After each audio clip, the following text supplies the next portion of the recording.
जय हिंद, जय Bharat and welcome to deaf talks. This is Adi Achint. बोलते हैं ना, पाकिस्तान का जब ठुकने का एजेंडा होता है और पाकिस्तान का जब ठुकने का समय आता है तो वो अंदर से भी ठुकता है, बाहर से भी ठुकता है। अंदर तो केओस चल ही रहा है और पाकिस्तान के प्रधानमंत्री जो हैं, सो कॉल्ड प्रधानमंत्री शहबाज शरीफ गए थे यूनाइटेड नेशंस। वहां पर वो मिले मोहम्मद यूनिस, एक और वेस्टर्न टट्टू के साथ, और बड़े बड़ी बातें करी। यहाँ पर कई लोग के दिलों में आग लग गई कि भाई साहब अब क्या होगा। पाकिस्तान को बाहर से सपोर्ट मिल रही है। किससे मिल रही है? एक भिखारी और एक भिखमंगे की मीटिंग से। ये बड़ी इंटरेस्टिंग सी चीज है, लेकिन मैं इसके बारे में बात नहीं करना चाहता। मैं थोड़ा बात करने चाहता हूँ यूएनजीए के अंदर कुछ एक और डेवलपमेंट हुई। यूएनजीए के अंदर ब्राजील, इंडिया, साउथ अफ्रीका की एक कंबाइंड सेटिंग ने जो एलईटी जेईएम, लश्कर ए तोयबा, जैश ए मोहम्मद की जो टेररिस्ट चीजें हो रही हैं, वहां पर टेररिस्ट एक्टिविटी है, उसके ऊपर पूरी तरह से एक कंडेमनेशन दी है। और यहां पर बोला क्या है बड़ा पॉइंटेड तरह से कि पाकिस्तान को इन चीजों को कंट्रोल करना चाहिए। और ये तीन कंट्रीज की जो ग्रुपिंग है, जिसको आईबीएसए बोलते हैं, ये बिल्कुल भी इन चीजों के साथ नहीं खड़ी होती और यहां तक कि कंडेम इसको करती है। ये स्टेटमेंट डिलीवर हुआ इंडिया के external affairs minister S Jaishankar, along side उनके थे ब्राजीलियन और साउथ अफ्रीकन काउंटरपार्ट्स माउरो विएरा और रोनाल्ड लमोला, जिन्होंने एक कॉन्फ्रेंस करी और जिसका बेसिकली टारगेट ही था international cooperation and tackling terrorism के ऊपर और dismantling terrorist safe havens around the world. अब देखिए, जैसे ही आप टेररिस्ट बोलते हैं तो एक ही कंट्री सामने आता है जिसका नाम है पाकिस्तान। और तो कोई इतना बड़ा देश है नहीं जिसका मेन धंधा हो टेररिज्म एक्सपोर्ट करना। ये मैं नहीं बोल रहा, ये जयशंकर जी ने खुद यूएनजीए की फ्लोर के ऊपर स्पीच में बोला था कि पाकिस्तान की जो जीडीपी है उसको मेजर किया जाता है कितने टेररिस्ट वो आगे भेजता है, कितनी चीजें वो इस तरह की आगे करता है। तो पाकिस्तान का एजेंडा सबके साथ एक बड़ा क्लियर है। यहाँ पर बड़ा क्लियरली जब हमारे एक्सटर्नल अफेयर्स मिनिस्टर का, जैसे मैं आपको बता रहा था, यूएनजीए का जो जो एक प्रेस कॉन्फ्रेंस, जो यूएनजीए की उनकी स्पीच थी, उन्होंने पाकिस्तान की तो वहां पर पैंट उतारी। तो यहाँ पर एक ट्राईपार्टाइट ग्रुपिंग ने भी, जो मेजर डेमोक्रेसीज हैं दुनिया की, जो इमर्जिंग डेमोक्रेसीज हैं, जो ये ग्रुपिंग बेसिकली 2003 में बनी थी। और ये तीन countries by the way are also part of the BRICS. So BRICS, B का बी, आई का आई और एस का S. B Brazil, I India, S is South Africa. ये तीन जनों ने आके पाकिस्तान की घंटी जोर से बजाई है। अब पाकिस्तान के अंदर और कई भारतीय एनालिस्ट के अंदर भी एक एक ड्रीम है कि भाई पाकिस्तान को ब्रिक्स में लाना चाहिए। पता नहीं क्यों ये एनालिस्ट को ऐसा लगता है कि पाकिस्तान को लाना चाहिए और भारत के साथ सेम लेवल पे ब्रिक्स की टेबल पे बिठाना चाहिए। ये तो मतलब बेवकूफी से कम कोई बात नहीं है। बट इन एनी केस छोड़िए, ये तीन कंट्रीज हैं जो आईबीएसए और ब्रिक्स का पार्ट है। इन्होंने एक बड़ा स्ट्रॉन्ग कंडेमनेशन किया है कि साहब ये जितने भी मेजर्स पाकिस्तान को लेने चाहिए वो कम है, क्योंकि ये जो काउंटर टेररिज्म ऑपरेशंस पाकिस्तान बोलता है मैं कर रहा हूं, ये बिल्कुल भी काफी नहीं है। पाकिस्तान के बारे में ये भी बोला कि साहब बड़े सेफ हेवन है यहाँ पर, जिनके ग्रुप्स के जो अलकायदा, आइसिस, जो दाइश भी बोलते हैं, एलईटी, जेईएम और उनकी काफी सारी प्रॉक्सी एंटिटीज भी पाकिस्तान के अंदर पलती बढ़ती और पनपती भी हैं। उन्होंने बोला कि साहब टेररिज्म जो है दुनिया का एक सबसे खराब चीज है और जो हेवंस हैं उनको पूरी दुनिया के अंदर से निकाल के बाहर मारना चाहिए। इसको आप देखिए, अभी जो जो इसराइल और हमास के बीच में हो रहा है, इसराइल हिजबुल्लाह के बीच में हो रहा है, और भारत पाकिस्तान के बीच में तो वैसे भी चलता रहता है।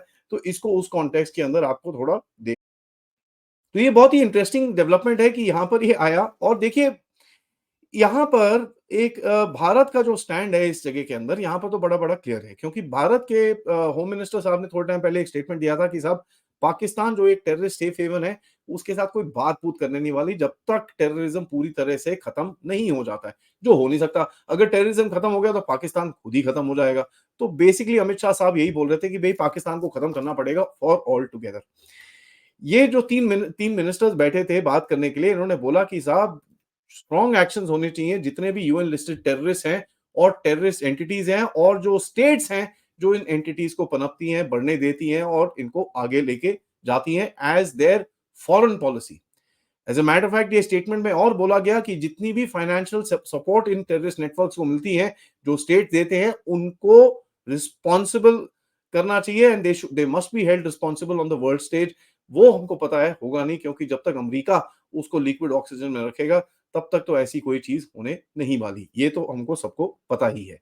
लेकिन पाकिस्तान अपने जो बोलते हैं ना कि भाई जिस टेररिस्ट को आप पढ़ाते हो, बड़ा करते हो, पनपाते हो, उसको सपोर्ट करते हो, अभी वही टेररिस्ट आपके अपने देश के अंदर उल्टे काम करना शुरू कर चुका है। यही चीज मैं अमेरिका के बारे में भी बोलता हूँ कि साहब when you keep snakes in your backyard they are going to come and bite you yourself. अगर आप देखें ग्लोबल टेररिस्ट जैसे लोग हैं, जो जॉर्ज सोरोस और ऐसे ऐसे लोग हैं जो अमेरिका ने पाल रखे, आज वही लोग अमेरिका के अंदर उल्टे काम कर रहे हैं और अमेरिका को अंदर से खोखला करने का काम कर रहे हैं।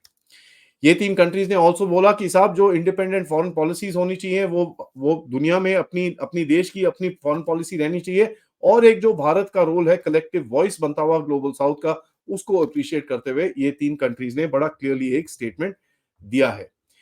ये जो स्टेटमेंट आया, also it addressed the conflicts in Ukraine, it address the conflicts in Gaza, but mainly जो आपको दिखता है कि पाकिस्तान की अच्छे से घंटी वहां पर बजाई गई। यहाँ देखिए पाकिस्तान की घंटी तो बजी रही है, और उसके बीच में सऊदी अरेबिया जो पाकिस्तान का आप बोलते हैं ना बाप दादा है, उसने पाकिस्तान को बोला है कि आप ऐसा है यार, तुम्हारे जितने भी ये वीजा वूजा लेके यहाँ पर जो हज करने आते हैं, वो हज नहीं करने आते, वो सारे यहाँ पर भीख मांगने आते हैं। आप तो ग्लोबल बेगर बन चुके हो, ग्लोबल टेररिस्ट वही है, आप ग्लोबल बेगर भी बन चुके हो। और पाकिस्तान को बड़ा क्लियरली एक वार्निंग दी गई है कि साहब बायलैटरल टाइज बहुत बुरी तरह इंपैक्ट होने वाली है अगर ये जो बेगिंग सिस्टम आपने चला रखा है हमारे देश के अंदर, उसको आप बंद नहीं करते। तो ये देखिए पाकिस्तान को जो बोलते हैं ना, चारों तरफ से घंटियां बजाई जा रही हैं। पाकिस्तान बड़ा खुश हो रखा है इस टाइम पे, क्योंकि उसको $7 बिलियन का एक प्रॉमिस मिला है, उसमें से एक $1.1 बिलियन का उसको पैसे ऑलरेडी मिल चुके हैं। पाकिस्तान के अंदर हालत इतनी खराब है, जैसे कि अभी 2 दिन पहले राजा मुनीब साहब के साथ हम बात कर रहे थे कि गवर्नमेंट का कंट्रोल धीरे धीरे करके लैंड से वहां पर जा रहा है। बलूचिस्तान के अंदर मेजर अटैक्स चल रहे हैं पिछले कल कल परसों से। As a matter of fact Afghanistan के साथ कॉन्स्टेंटली पिछले 2 हफ्ते के साथ बॉर्डर क्लैशेस इनके कंटिन्यूस चल रहे हैं।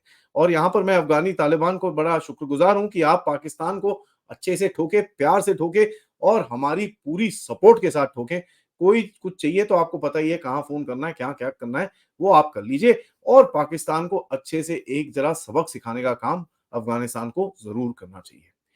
यहां पर देखिए चाइना का जो एक रोल पाकिस्तान के अंदर आ रहा है, जो उसको बचाने के लिए आता था, वो अब ब्रिक्स के लोग खुद बोल रहे हैं कि साहब पाकिस्तान एक टेररिस्ट कंट्री है, और यहां पर ये जैसे जैसे ग्रुप्स पनपते हैं, उसको अब चाइना कैसे बचाएगा। क्योंकि यूनाइटेड नेशंस के अंदर अगर आप कभी भी पाकिस्तान के अगेंस्ट कुछ एक चीज डालेंगे तो चाइना आके उसको वीटो कर देता था। अब देखते हैं, ब्रिक्स फोरम को भारत ने यूज करा है पाकिस्तान को हिट करने के लिए, जो सो कॉल्ड एक चाइना लेड फोरम है, एक्चुअली है नहीं, एक कंसेंसस लेड फोरम है, बट चाइना उसके अंदर एक बड़ा मेजर प्लेयर है जो पाकिस्तान को बचाता रहता है। लेकिन अब उस फोरम के प्लेयर्स ने ही आके पाकिस्तान की घंटी बजानी शुरू कर दी है। सो देखिए पाकिस्तान का गेम बड़ा सिंपल है, हम सबको पता है उसका गेम, उसका पूरा सर्वाइवल है एंटी भारत। और जब जैसे जैसे उसके लिए वो स्कोप कम होता जाएगा, वैसे वैसे पाकिस्तान का टूटना बहुत ही जल्दी पास आना जाएगा। हमारे चैनल में राजा मुनीब साहब की तरफ से और कर्नल अजय रैना की तरफ से तो ये बताया गया है कि साहब पाकिस्तान का जो वजूद है वो ऑलरेडी खत्म हो चुका है। लेकिन हम थोड़ा फिर भी वेट करेंगे, क्योंकि हमारा जो एक भविष्यवाणी है कि अगले 2 साल के अंदर पाकिस्तान का मैप हमको बदलना पड़ेगा। देखते हैं ये गेम आगे जाती कैसे है, क्योंकि पाकिस्तान इस टाइम पे बड़ा खुश है, क्योंकि उसको थोड़े बहुत पैसे-पूसे मिल गए हैं, लेकिन वो पैसे जल्दी ही खत्म हो जाएँगे। फिर वहाँ पर भिखमंगागिरी जो पाकिस्तान करता है, वो तो ऑब्वियसली दोबारा शुरू होगी। कोशिश बड़ी है पाकिस्तान की, ये जम्मू कश्मीर इलेक्शन जो चल रहे हैं उसके अंदर थोड़ा इंटरफेरेंस किया जाए, लेकिन जहां पर भी टेररिस्ट टूरिस्ट भेजते हैं वहां पर ठुकम ठुकाई उनकी हो जाती है। और यहां तक ये भी पता चल रहा है कि मेरे को जो पीएपीएफ की जो पीएएफएफ और ये जो भी ये इनके लश्कर ए तैयबा और ये जैश ए मोहम्मद और ये जितने भी टेढ़े मेढ़ी ऑर्गेनाइजेशंस हैं, इनके अगर आप व्हाट्सएप, इनके जो टेलीग्राम ग्रुप्स अगर आप देखें, तो वहां पर कहीं ना कहीं एक निराशा सी छाई हुई है। क्योंकि उनको ये पता चल रहा है कि भाई अब इन्फिल्ट्रेशन करना बहुत मुश्किल हो चुका है, क्योंकि क्या हो रहा है कि जो एलएसीपी जो ग्रिड था वो बहुत तगड़ा हो चुका है। इसी चक्कर में अभी देखिए आर्मी, जो हमारी इंडियन आर्मी है, उसने एक बड़ा स्टेप और लिया। उसने ये स्टेप लिया कि भैया चाइना का जो गेम चल रहा है वो तो सारा चलता रहेगा, चलो एक काम करते हैं, एक एडिशनल डिवीजन रेस करते हैं जिसका नाम होगा 77 डिवीजन। उसके अंदर दो उसके सेक्शंस होंगे, एक सेक्शन ऑलरेडी वहां पर डिप्लॉयड है, और उस डिप्लॉयमेंट के बाद जो यूनिफॉर्म फोर्स राष्ट्रीय राइफल की जम्मू कश्मीर के रीजन से उठा के उस तरफ डाली गई थी, उसको उठा के अभी वापस लाया जाएगा। तो भैया जो एक गैप पाकिस्तान देखता था कि भाई एक पर्टिकुलर फोर्स है वो यहाँ पर नहीं है, उसी चक्कर में ये कुछ एक्टिविटी करने की सोच रहा था, अब उसका भी स्कोप खत्म हो जाएगा। अब आएगा मजा, देखते हैं ये गेम आगे कैसे जाती है, क्योंकि भारत ने तो ऑब्वियसली वेस्ट पाकिस्तान की तो हालत जो है ही है, ईस्ट पाकिस्तान की भी अच्छे से हालत ठीक करनी शुरू कर दी है। ज्यादा जोर से करने की जरूरत नहीं है, आप छोटे छोटे एक्शन लीजिए, उसी से इनकी हालत खराब हो जाती है, उतना ज्यादा आगे जाने की जरूरत नहीं है, कोई मिलिट्री एक्शन ये वो की जरूरत नहीं है, क्योंकि ये छोटे से जो पेच कस के ये जो आप टाइट कर रहे हो, इसी से ही इन दोनों की देश की हालत बहुत जल्दी खराब होने वाली है। तो दो, एक भिखारी और एक भिखमंगा मिले थे यूएन में, कई लोगों ने बड़े बड़े स्टेटमेंट मारे और कई लोगों के थोड़े से झटके लगे कि यार ये क्या हो गया, अब तो भारत के लिए बहुत बड़ा खतरा है, विदाउट नोइंग द फैक्टर कि यहाँ पर हमारे पास कैपेबिलिटी है इन लोगों को बड़े आराम से हैंडल करने के लिए। और जो एक अगर ये सोचते हैं ये कोई नई दोस्ती है, ये कोई नई दोस्ती नहीं है, क्योंकि 1971 से जमात पाकिस्तान के अंदर तो हाइपर एक्टिव है ही। थोड़ा सा थ्रेट परसेप्शन बांग्लादेश से थोड़ा बढ़ ही गया है, but any case I don't think that much of a challenge for a country like Bharat. Pakistan को अब ये चीज देखनी पड़ेगी कि साहब अभी जो एक कंट्री और एक ग्रुपिंग्स जिसको पाकिस्तान फेवरेबल मानता था, उस कंट्री की कुछ, उस ग्रुपिंग्स की कुछ देश अभी पाकिस्तान के ऊपर डायरेक्ट अटैक करके बोलते हैं कि साहब ये ना इंसान, ये जो देश है ये ठीक नहीं है। ये वीडियो को लाइक करिए, सब्सक्राइब करिए चैनल को अगर आपने नहीं करा है, most importantly share this with your friends and families. Pakistan की घंटी इसी तरह बजती रहे, ऐसी हमारी कोशिश लगी रहेगी। आप लोग इस चैनल की तरफ कंट्रीब्यूट कर सकते हैं यूजिंग द क्यूआर कोड या फिर पेपैल या फिर सुपर स्टिकर सुपर चैट्स के साथ। जय हिंद, जय भारत।